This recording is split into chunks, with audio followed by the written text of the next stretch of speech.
I guess it's worth bringing out the man who started it all. Ladies and gentlemen, Robert Downey Jr.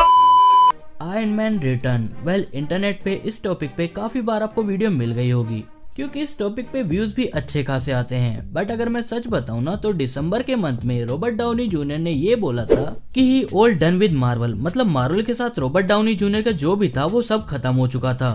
But वहीं जनवरी के month में ये news निकल के आई कि रॉबर्ट डाउनी जूनियर रिटर्न करने वाले हैं टोनी स्टार्क के रोल में एज आर्टिफिशियल इंटेलिजेंस, जैसा कि हमने एवेंजर एंड गेम के अंदर देखा था। बट वो बस एक थ्योरी थी।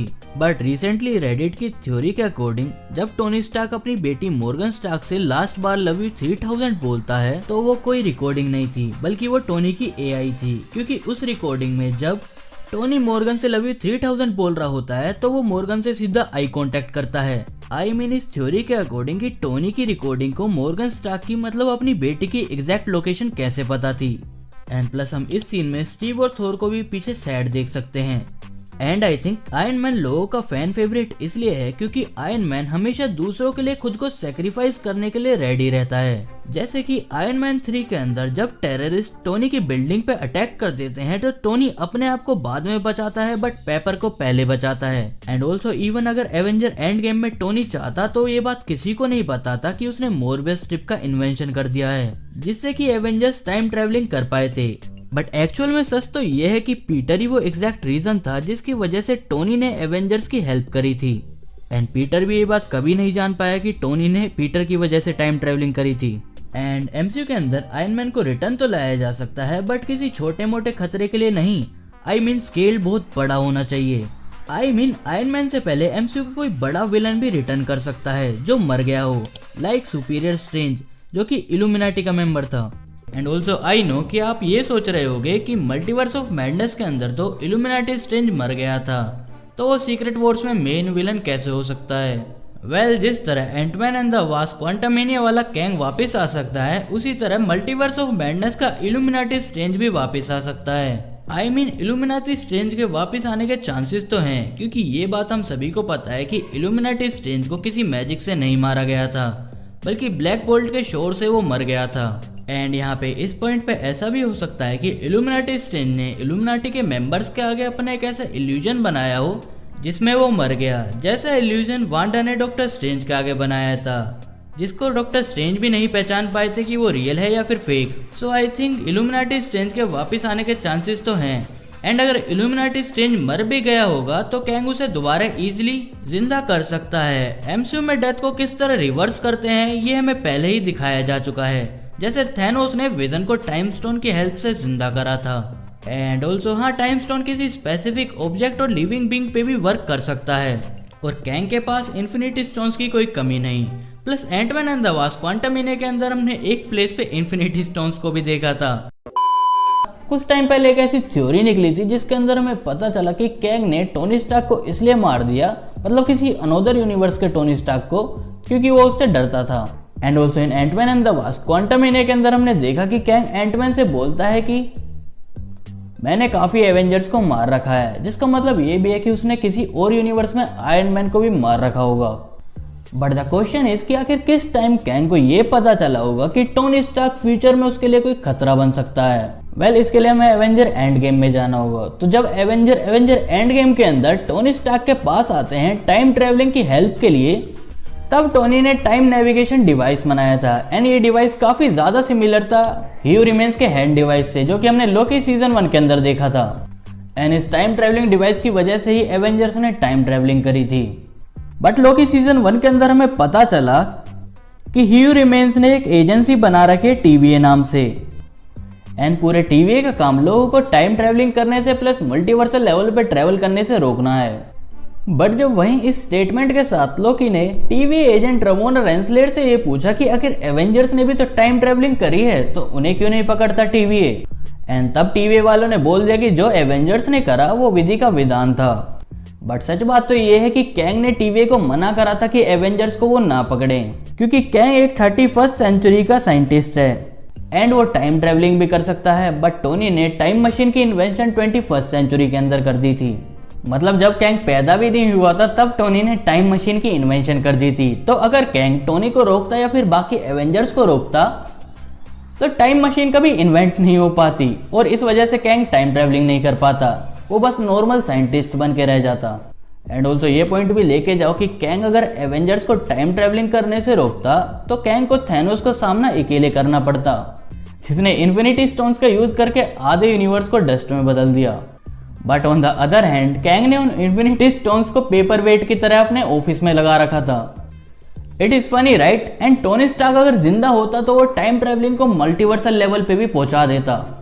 एंड यही वो एग्जैक्ट रीजन था जिसकी वजह से कैंग टोनी स्टार्क से डरता था। एंड ये भी हो सकता है कि कैंग ने टोनी की टाइम ट्रेवलिंग टेक को यूज करके उसे मल्टीवर्सल लेवल पे कन्वर्ट कर दिया हो, ताकि कैंग पूरे मल्टीवर्स पे रूल कर सके। एंड टोनी ने जब टाइम नेविगेशन डिवाइस बनाया था उससे पहले उसने मोरबियस स्ट्रिप बनाई थी, जिससे कि एवेंजर्स टाइम मशीन में टाइम के कोऑर्डिनेट सेट कर सकते थे। एंड टोनी की मोरबियस स्ट्रिप के इन्वेंशन के बाद ही कैंग ने ये जाना होगा कि टाइम ट्रेवलिंग इस इंसान की वजह से पॉसिबल हो पाई थी। एंड यही वो एग्जैक्ट मूवमेंट होगा जिसमें कैंग ने ये सोचा होगा कि उसे आयरन मैन को मार देना चाहिए, जिससे कि वो उसके लिए फ्यूचर में कोई बड़ा खतरा ना बने। बट कैंग ने यहाँ पे मेन एमसीयू के आयरन मैन को नहीं मारा होगा। ये भी हो सकता है कि कैंग ने किसी और अनदर यूनिवर्स के आयरन मैन को मार दिया हो, क्योंकि हमारे यूनिवर्स का आयरन मैन तो एवेंजर एंड गेम में स्नैप करके मर गया था।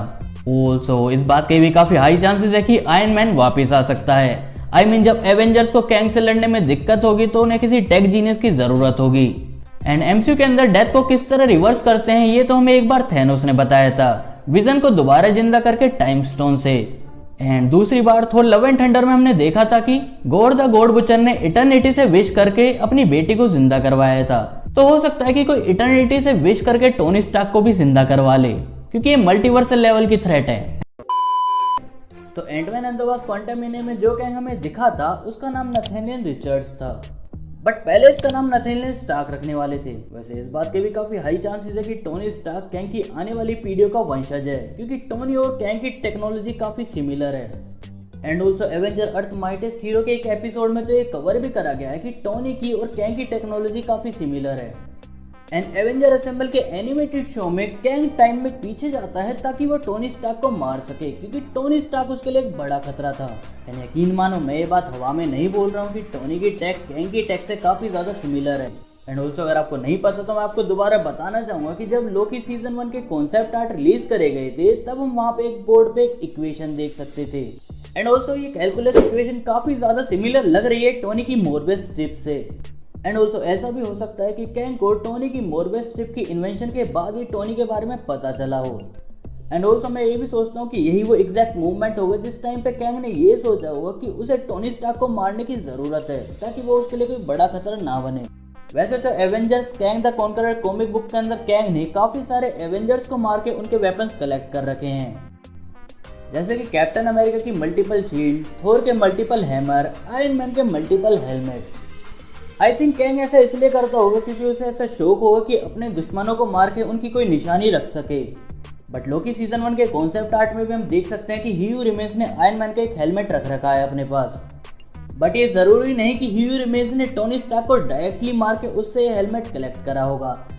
ऐसा भी हो सकता है कि ही हू रिमेन्स ने अपने किसी वेरिएंट को मार के उससे वो हेलमेट कलेक्ट कर लिया हो। एंड आई थिंक अब इतने प्रूफ काफी होंगे जिससे आप ये लोग कह सकते हो कि टोनी स्टार्क ही कैंग का पूर्वज था। या फिर आप लोग ये भी कह सकते हो कि कैंग ने टोनी स्टार्क को इसलिए मार दिया क्योंकि कैंग को टोनी स्टार्क से डर लगता था।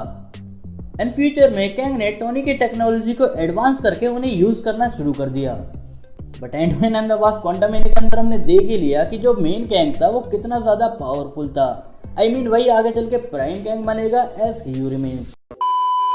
और एंटमैन एंड द वास्प क्वांटमनियम में दिखने वाले कैंग की पावर काफी ज्यादा सिमिलर लग रही थी एवेंजर असेंबल में दिखने वाले बियॉन्डर से, क्योंकि एवेंजर असेंबल के अंदर जिस तरह बियॉन्डर एवेंजर्स को फ्रीज कर देता है उसी तरह Ant Man and the Wasp Quantumania के अंदर कैंग एंटमैन को भी फ्रीज कर देता है। एंड कैंग और इल्यूमिनाटी वाले डॉक्टर स्ट्रेंज एक दूसरे से कनेक्टेड हैं, इस बात को मैं अभी प्रूव भी कर दूंगा। मल्टीवर्स ऑफ मैडनेस आने के बाद हमें पता चला कि इंकर्जन्स की स्टार्टिंग इल्यूमिनाटी स्ट्रेंज ने करी थी, और ऑल्सो इल्यूमिनाटी स्ट्रेंज ने ही इल्यूमिनाटी के मेंबर्स को क्रिएट करा था, इल्यूमिनाटी टीम को क्रिएट करा था ताकि फ्यूचर में वो उसे रोक सकें। एंड मल्टीवर्स ऑफ मैडनेस में मिस्टर फैंटास्टिक डॉक्टर स्ट्रेंज से बोलते भी हैं कि अगर मल्टीवर्स के लिए कोई सबसे बड़ा खतरा है तो वो तुम हो डॉक्टर स्ट्रेंज, क्योंकि हमारे यूनिवर्स के डॉक्टर स्ट्रेंज ने भी पीटर की हेल्प करके 5 यूनिवर्स को इफेक्ट करा था। जिसके अंदर पीटर का यूनिवर्स, टोबी का यूनिवर्स, एंड्रयू का यूनिवर्स, वेनम का यूनिवर्स एंड प्लस मोरबियस का भी यूनिवर्स इफेक्ट हुए थे। एंड जैसा कि मैंने वीडियो में पहले बोला कि इल्यूमिनाटी वाले डॉक्टर स्ट्रेंज की वजह से इंकर्जन स्टार्ट हुए थे। And Ant Man and the Wasp Quantumania के अंदर हम देखते हैं कि कैंग जेनेट से बोलता है, मैंने मिलियंस ऑफ टाइमलाइन डिस्ट्रॉय कर रखी हैं क्योंकि मुझे इंकर्जन्स को रोकना है। एंड कैंग ने जब मे भी ये जाना होगा कि इंकर्जन्स की स्टार्टिंग इल्यूमिनाटी स्ट्रेंज की वजह से हुई है, तो may be Kang illuminati strange का यूज करे ताकि वो आगे चल के बैटल ग्राउंड बना सके। क्योंकि सीक्रेट वॉर्स कॉमिक्स के अंदर डॉक्टर डूम ही मेन विलन है, ये लास्ट में ही रिवील हुआ था। तो हो सकता है मार्वल ने जो कॉमिक्स के अंदर करा हो वही वो मूवी के अंदर भी ट्राई करे। बट जब एवेंजर्स के आगे कैंग और इल्यूमिनाटी स्ट्रेंज जितने बड़े खतरे आएंगे, तब न्यू एवेंजर्स से बात नहीं संभलेगी, तो उन्हें ओल्ड एवेंजर्स की हेल्प लगेगी। एंड ठीक जिस तरह इल्यूमिनाटी स्ट्रेंज टाइम स्टोन की हेल्प से वापस आ सकता है, उसी तरह टोनी स्टार्क भी टाइम स्टोन की हेल्प से वापस आ सकता है। वेल आई गेस इस थ्योरी के हिसाब से तो हम ये मान ही सकते हैं कि ऐसा हो सकता है। कैंग 31st सेंचुरी का साइंटिस्ट है, जबकि इल्यूमिनाटी स्ट्रेंज ने 21st सेंचुरी में इंकर्जन स्टार्ट कर दिए थे। देन उसके बाद फिर हमारे यूनिवर्स के डॉक्टर स्ट्रेंज ने इंकर्जन स्टार्ट करे थे। Well RDJ S iron man return तो आ सकते हैं, बट आप पहले ये वाली वीडियो देखो। क्या आप लोग अब भी ये चाहोगे कि RDJ रिटर्न करे as Iron Man? I mean हर चीज की एक एक्सपायरी डेट होती है एंड रॉबर्ट डाउनी जूनियर की भी उम्र हो चुकी है, वो काफी ज्यादा ओल्ड हो चुके हैं। और अगर आयरन मैन के रोल के लिए RDJ रिटर्न भी करते हैं तो वो खाली वन टाइम के लिए होगा बस। बाकी आप मुझे अपने थॉट्स भी कमेंट्स में बता सकते हो। और अगर आप कैंग द कॉन्करर को आयरन मैन से लड़ते हुए देखना चाहते हो तो स्टोरी टेलिंग के थ्रू मैंने वो चीज भी कवर कर रखी है, जिसके अंदर मैंने अच्छे से नरेट करके ये बता रखा है कि कैंग ने जब अर्थ पे अटैक करा था तो एवेंजर्स ने उसे कैसे फेस करा था। सो ऑलराइट गाइस, अगर आपको वीडियो जरा भी अच्छी लगे, खुशी हुई है, तो आप वीडियो को लाइक करें, चैनल को सब्सक्राइब करें। बाकी मैं मिलूंगा आपसे अगली वीडियो में किसी और टॉपिक के साथ। तब तक के लिए bye bye, take care, sayonara.